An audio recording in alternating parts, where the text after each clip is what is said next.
Bonjour à tous.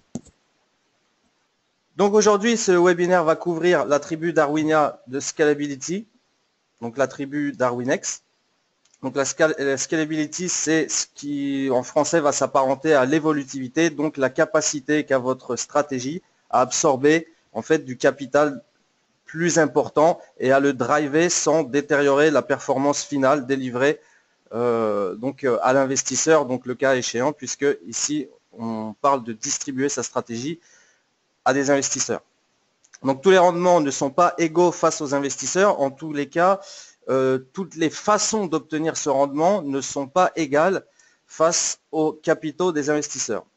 Donc on va faire une petite digression, on va aller regarder un petit peu comment ça se passe, l'offre et la demande réellement à l'intérieur du prix, parce que c'est des notions qui peuvent être intéressantes pour des gens qui n'ont pas forcément l'habitude.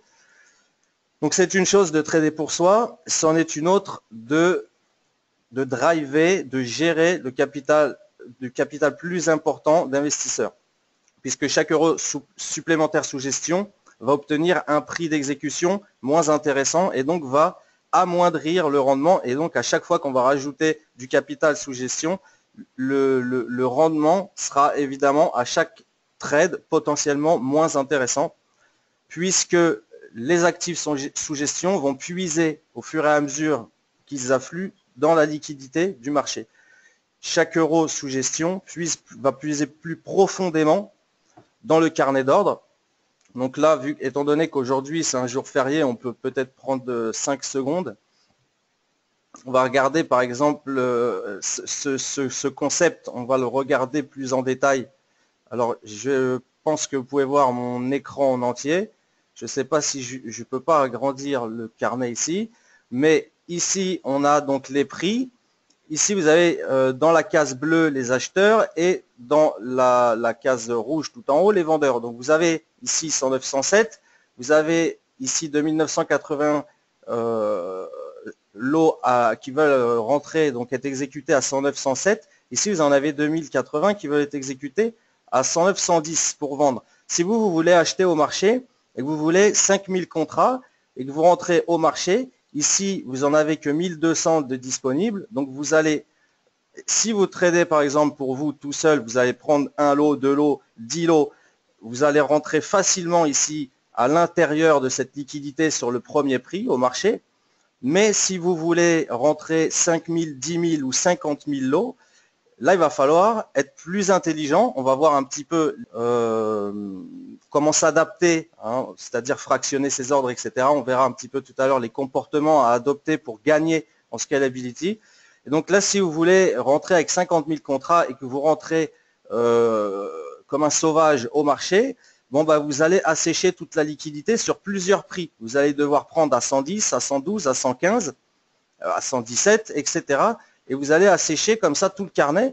Et donc, évidemment, dans le premier cas où vous rentrez avec 5-10 lots, vous aurez un prix d'exécution total de vos 5 lots qui sera à 109, 110. Maintenant, si vous devez exécuter 10 000 lots, ici, vous aurez un prix de revient à peu près à 109, 112.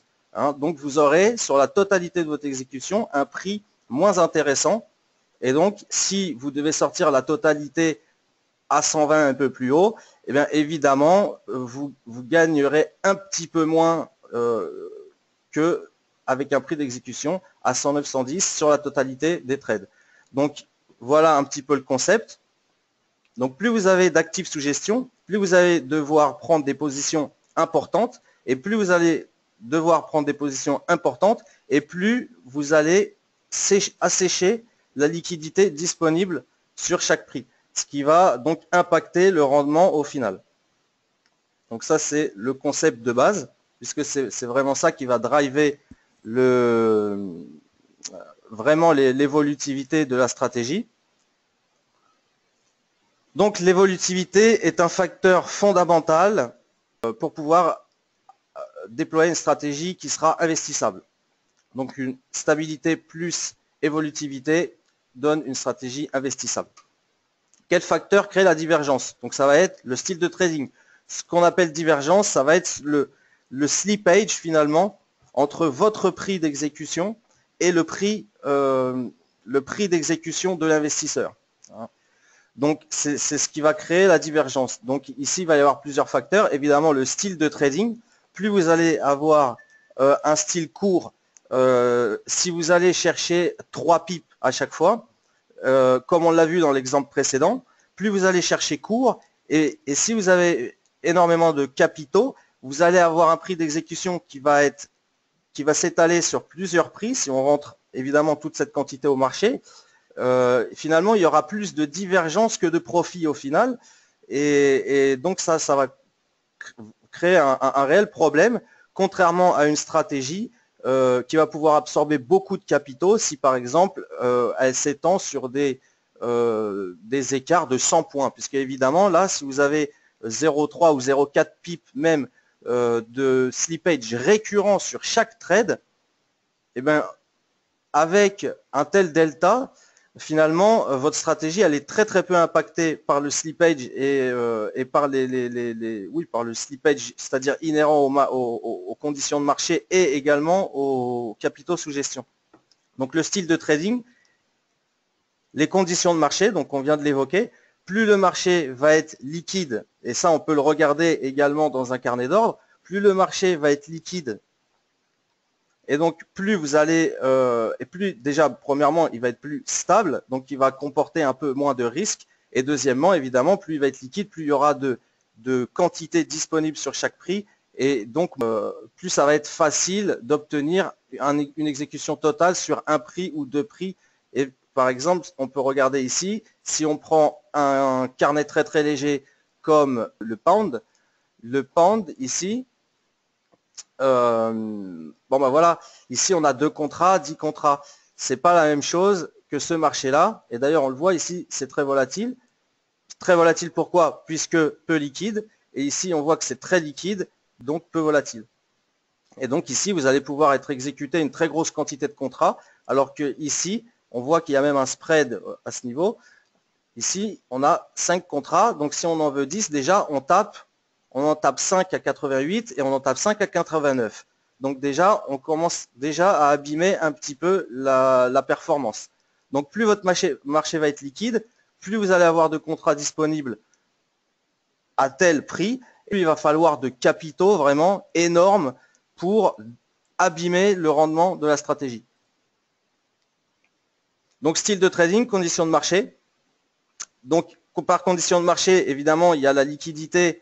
Et donc, qui dit liquidité dit volatilité intrinsèque à l'instrument, à l'actif, et également les conditions de marché, c'est-à-dire 50 secondes avant un NFP ou avant un discours de Mario Draghi. C'est pareil, ça aurait été intéressant qu'on puisse le voir sur les nouvelles. Je ne sais pas s'il y avait des nouvelles à 16 h aujourd'hui, certainement que oui. Ça aurait été intéressant de voir, pareil dans le carnet, comment les prix s'écartent et comment toute la liquidité s'assèche. Donc à ce moment-là, c'est pareil, les conditions de marché vont être très très très importantes, puisque si vous n'avez pas de liquidité sur chaque prix et que vous avez vraiment très peu de liquidité et que vous avez besoin de rentrer 10 lots et que vous avez 5 lots sur un prix et puis les 5 prochains lots, eh ben, ils sont 10 ou 15 pips plus haut, eh ben, si vous rentrez 10 lots au marché, vous allez être exécuter les 5 premiers sur les 5 premiers contrats disponibles, et puis les 5 derniers, puisque vous en achetez 10, les 5 derniers seront exécutés, pareil, aux 5 prochains contrats disponibles, vendeurs, qui sont 15 points plus loin. Et donc là, ça va être très très dangereux pour votre stratégie.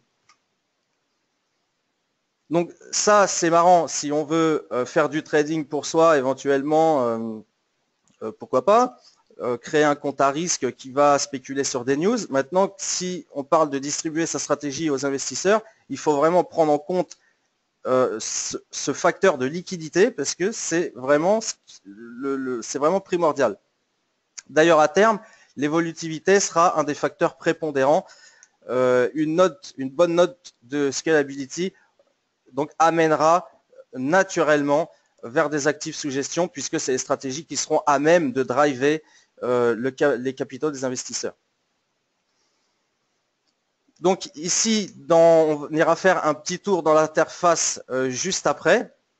On regardera, donc ici, c'est la première version du calibrage de scalability. Plus on collecte d'informations et grâce également à la compétition Darwinia, on collecte de plus en plus d'informations au niveau du slippage, puisque si on regarde le dernier classement Darwinia, il commence à y avoir pas mal, si on prend les 10 premiers, il commence à y avoir pas mal d'actifs sous gestion, et donc il y a quand même pas mal d'AUM qui sont déployés dans le marché et qui permettent maintenant d'avoir des mesures assez intéressantes sur le slippage et l'évolutivité des stratégies.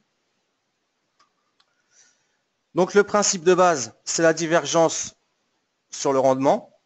Donc plus le Darwin va être populaire, plus il va créer de slippage potentiel. Et donc si le rendement de l'investisseur diverge de plus de 1% par mois, le Darwin est clos aux nouveaux investissements pour éviter de détériorer encore un peu plus la stratégie et qu'au final, ça devienne une stratégie de qualité en tant que telle, mais qui n'a pas la capacité donc qui ne tolère pas des capitaux jusqu'à un certain seuil. Et donc on a des outils qui ont été développés pour le mesurer. Donc c'est ce dont on parlait quand je parlais de la version 1 du calibrage de scalability. On va le voir dans l'interface. Donc ici, on a un exemple. Ici, par exemple, un Darwin qui a atteint ici son seuil. On le voit ici, on a une petite jauge à l'intérieur de l'interface. On pourra jeter un petit coup d'œil tout à l'heure. On a une petite jauge ici de divergence, donc positive et négative. Ici, on voit que ce Darwin a atteint sa limite de 1% et il est donc fermé à de nouveaux investissements.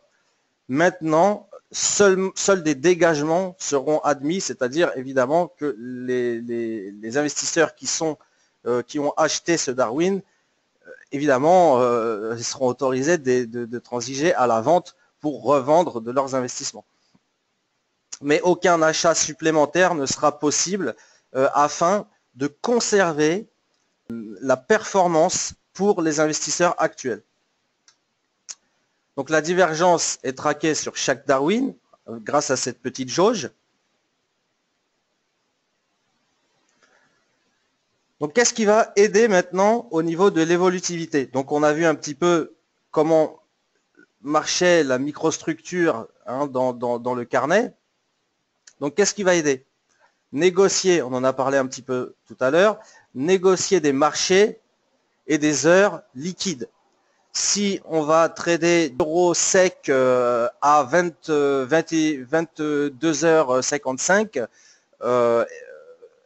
évidemment, c'est pas au top. Hein. Maintenant, si on trade de l'euro-dollar à 10h du matin ou à 16h, par exemple, 15h30, 16h, c'est quand même autre chose. Il y a aussi la méthode d'intervention, on pourrait aller un petit peu plus loin là-dessus, c'est-à-dire que sur le marché, on a des zones, des zones de balance et d'imbalance. Alors, plus on va rentrer sur des impulsions, donc moins le marché en fait est liquide, puisque ce qui se passe quand on a une imbalance, quand on a un breakout, qu'est-ce qui se passe? Le marché travaille sur un prix, et puis d'un coup on a un déséquilibre. Donc en fait, tout le volume, il se fait dans la phase de consolidation. Quand le marché s'envole, c'est justement un déséquilibre. Et ici, on n'a pas de liquidité, il n'y a rien du tout. En fait, le marché, il va impulser jusqu'à une prochaine zone de liquidité. Et entre les deux, il n'y a rien. Donc si on intervient sur l'impulsion, là, on a énormément de chances d'être slippé. Et en plus, vu qu'on intervient dans le sens de l'impulsion, c'est quasi une certitude. Si vous rentrez, au moment où vous rentrez, déjà vous allez être slippé certainement. Mais si en plus, vous avez des investisseurs derrière, c'est une évidence que eux, ils vont être slippés sur toute une longueur de plusieurs prix. Et là, c'est vraiment pas bon. Donc, négocier des marchés et des heures liquides, aussi des zones, c'est-à-dire des zones liquides sur le marché.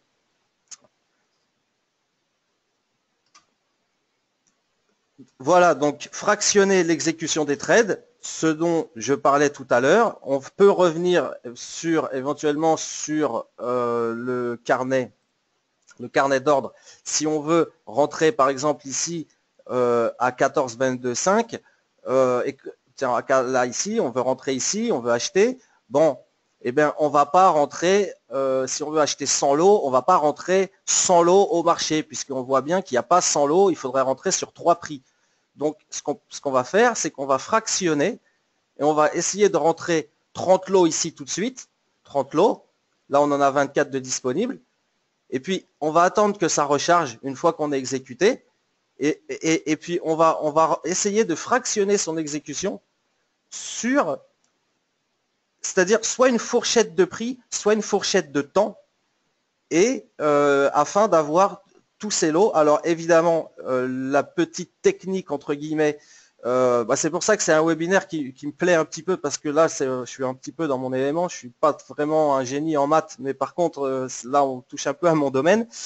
Il va falloir trouver des zones de liquidité où on sait que le marché il va s'arrêter un petit peu. D'ailleurs on le voit, hein, le marché il s'arrête souvent 15, 20, 30 minutes, voire 1 heure sur une zone, avant de recréer une nouvelle imbalance de plus ou moins courte durée.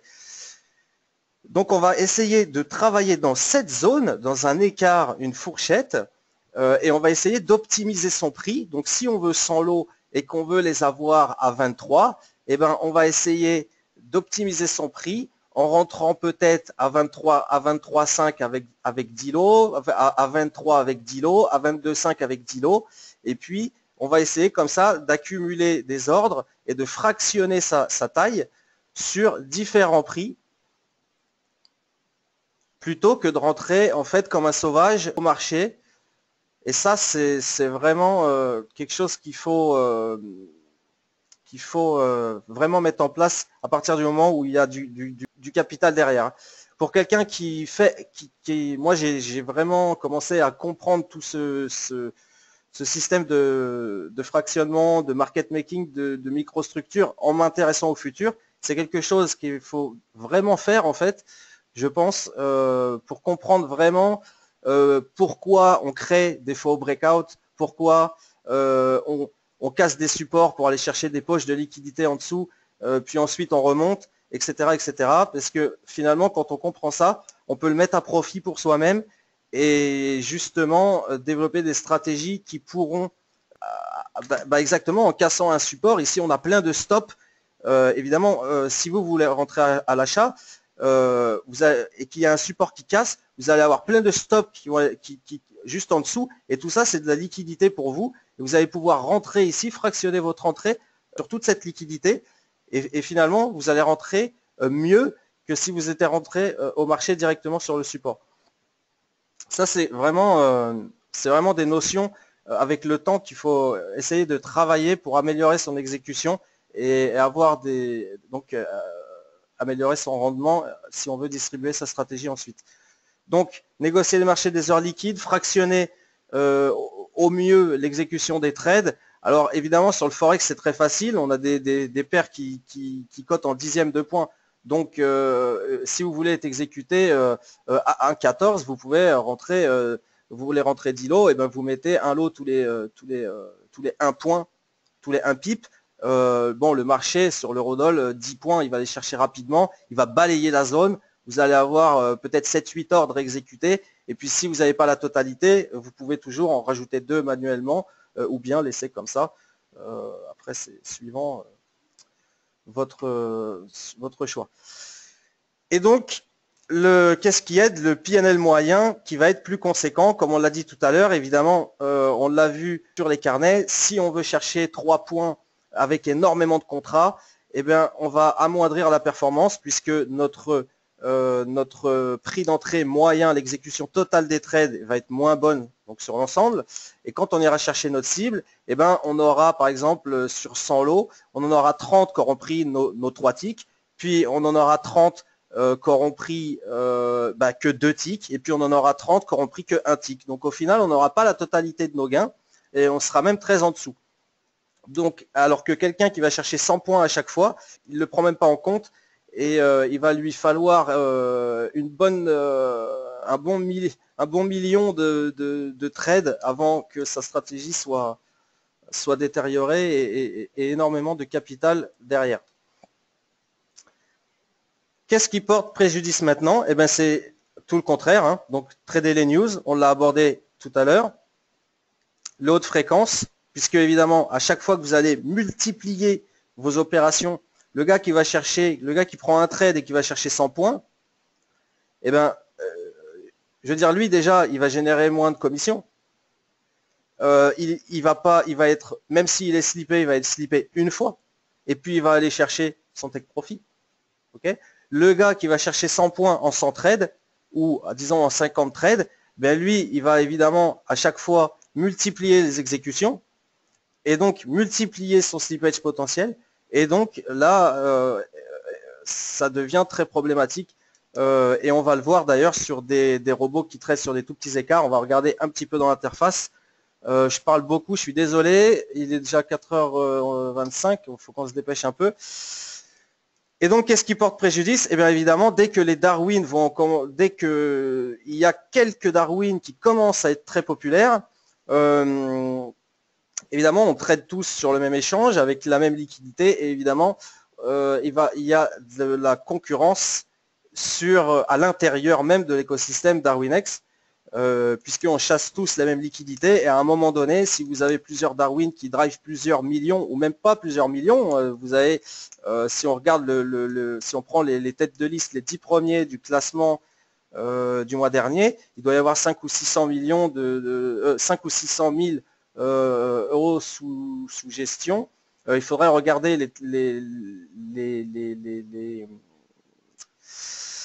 les Darwin précis et regarder les statistiques de scalability pour voir combien ils peuvent absorber, etc. Mais et le levier surtout exécuté par les investisseurs pour avoir un aperçu un petit peu du volume qu'ils exécutent. Mais évidemment, plus vous allez avoir de Darwin qui vont driver, plus vous allez, évidemment, la liquidité, ça va être de plus en plus concurrentiel, évidemment. Donc ça, c'est un facteur aussi. Ce qui n'affecte pas l'évolutivité, en revanche, c'est votre risque, puisque les investisseurs, ils achètent un Darwin avec un risque fixe, donc un risque cible fixe de 20% de value at risk, donc un risque statistique. Donc les recherches et développements, à l'heure actuelle, on monitore la profondeur de marché tick par tick pour vraiment accumuler de plus en plus d'informations et déployer par la suite des outils permettant d'améliorer l'évolutivité. Donc déjà, je vous ai donné quelques petites pistes comme ça à la voix, je dirais, et donc des outils seront développés à l'avenir, puisque là, on est vraiment sur la première version. On va quand même faire un tour dans l'interface, puisque c'est quand même le plus important. On va regarder donc ce qui est disponible dans l'interface. Ici, on a une stratégie qui a une note intéressante de scalability. Okay, donc on peut voir quand même, donc ici on a la sensibilité à la divergence. Alors ce qu'on va faire, c'est qu'en fait on va prendre le rendement de la stratégie et on va lui appliquer un slippage négatif. Donc il faut bien prendre en compte que ça ce sont des projections sur quelque chose de systématique qui ne prend pas du tout en considération les conditions de marché, puisqu'en réalité, vous allez avoir des fois du slippage positif, des fois négatif. La plupart du temps, le slippage positif et négatif s'annule. Donc, c'est pas vrai, mais ça donne en tout cas un aperçu de la sensibilité à la divergence. Ok ? Donc là, on va appliquer un slippage récurrent sur chaque trade à chaque fois de 0,2 pips. On va prendre le rendement de la stratégie et à chaque trade, on va calculer le rendement avec 0,2 pips de slippage, 0,5 pips de slippage, 1 pip de slippage et 2 pips de slippage. Donc là, on a une stratégie qui est pas positive, donc ça ne va pas être intéressant. Donc on va regarder. Prendre une autre, on va regarder tout de suite celle-ci, hein, on va regarder tout de suite celle-ci qui a, elle, une mauvaise note de scalability. Donc, on va le faire dans l'autre sens. Voilà, donc ici on voit par exemple que cette stratégie ici délivre un rendement de 5,37 sur 3 mois. 5,37 sur 3 mois. Il faudrait que je regarde le nombre de trades. Ce serait intéressant de voir le nombre de trades. Donc, sur 3 mois. Donc, 98 trades. C'est donc, c'est pas énorme en plus. Ok. Donc, 3 mois, 98 trades. On a une stratégie qui délivre un rendement de 5,37. On voit que si on lui applique un slippage récurrent de 0,2 points, on n'est plus qu'à 3,19. Et dès qu'on passe à 0,5 points récurrents sur chaque trade, la stratégie déjà est flat. Si on lui applique un point, elle passe négatif de quasiment du rendement de la stratégie, parce que là on est à moins 5. Et si on lui applique 2 pips récurrents, on est à moins 14. Donc là, on peut voir vraiment l'impact du slippage sur une stratégie qui est positive. Donc l'intérêt de voir parfois des robots sur MyFXBook ou autres qui montrent des super backtests, des super résultats sur des comptes en Sense. Ok, c'est super, c'est très beau.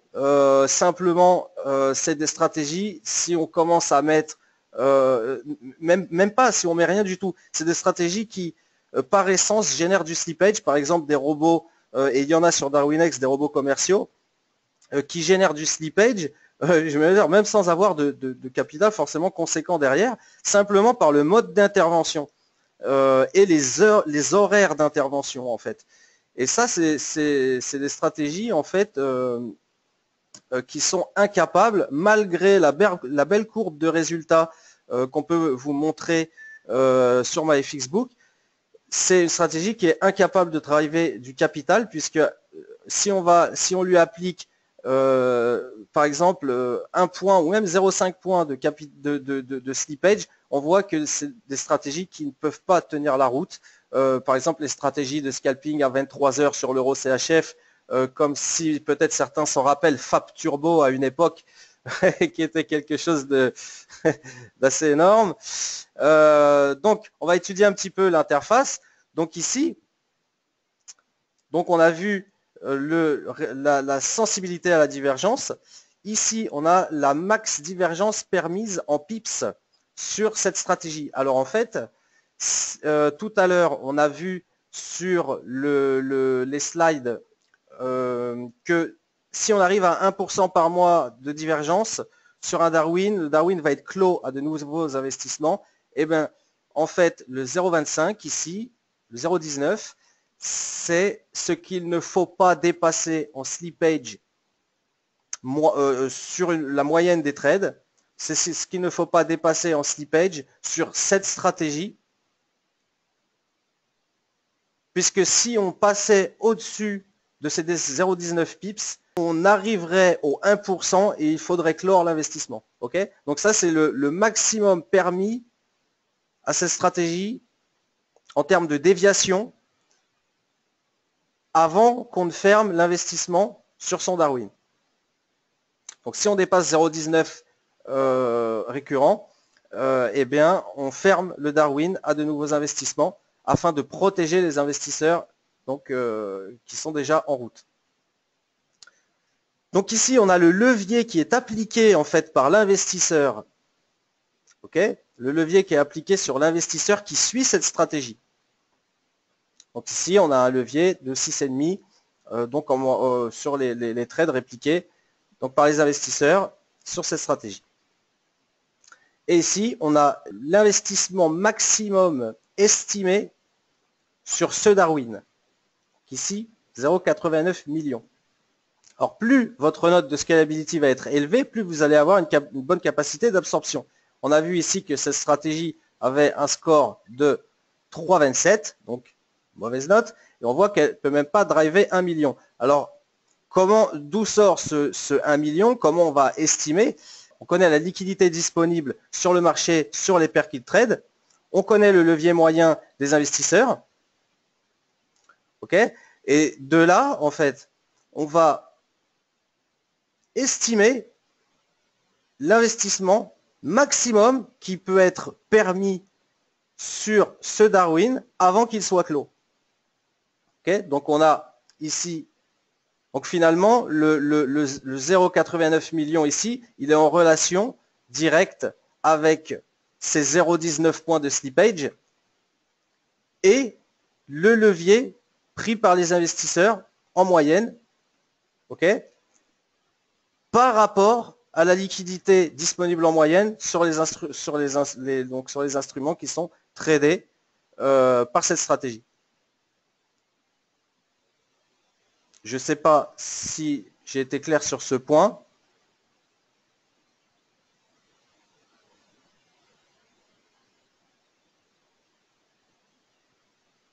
Donc ici, on estime que passé 0,89 millions d'actifs sous gestion, cette stratégie devra être, ce Darwin devra être clôturé pour protéger les investisseurs actuels. OK ?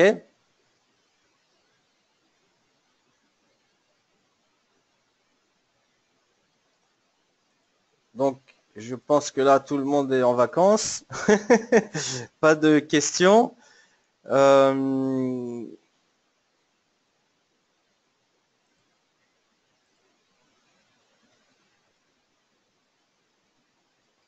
pense avoir fait le tour. Donc, si vous avez des questions, je suis disponible sur le chat, donc sur le site darwinex.com. Vous pouvez m'ajouter sur Skype également. Donc, je vous répondrai très facilement si vous m'ajoutez sur Skype, nicolas.darwinex. Et vous pouvez contacter par email, support@darwinex.com, nicolas@darwinex.com. Donc, si vous n'avez aucune question, mais qu'elles vous viennent par la suite, n'hésitez pas à me contacter, à nous contacter également si vous souhaitez parler anglais ou d'autres langues. Nous vous répondrons avec grand plaisir encore une fois.